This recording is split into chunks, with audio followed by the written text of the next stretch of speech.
Rumzüngeln. Ummachen? Schmusen. Das heißt Bläscheln bei uns. Bläscheln. Ah, die sind so weird. Was? Kartoffel. Herdöpfel. Erdäpfel.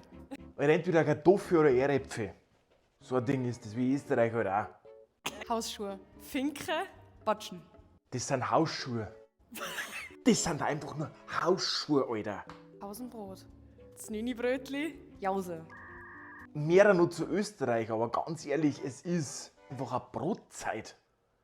Mehr ist das nicht, es ist einfach nur Brotzeit, Alter. Möhre. Was für Möhren. Rüebli. Karotte. Das ist ein gelbe Rum. Ich hab Knast. Ich hab knascht.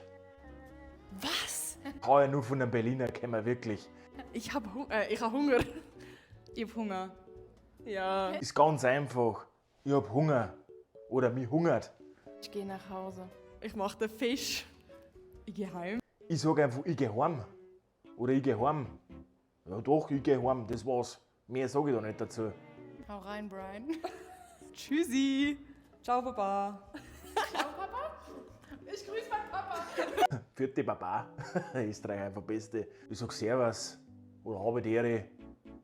Oder Pfiate. Meistens aber Servus. Was sagst denn du eigentlich zu der ganzen Gaude? Also Deutschland bin ich komplett raus. Bisschen komisch, Alter.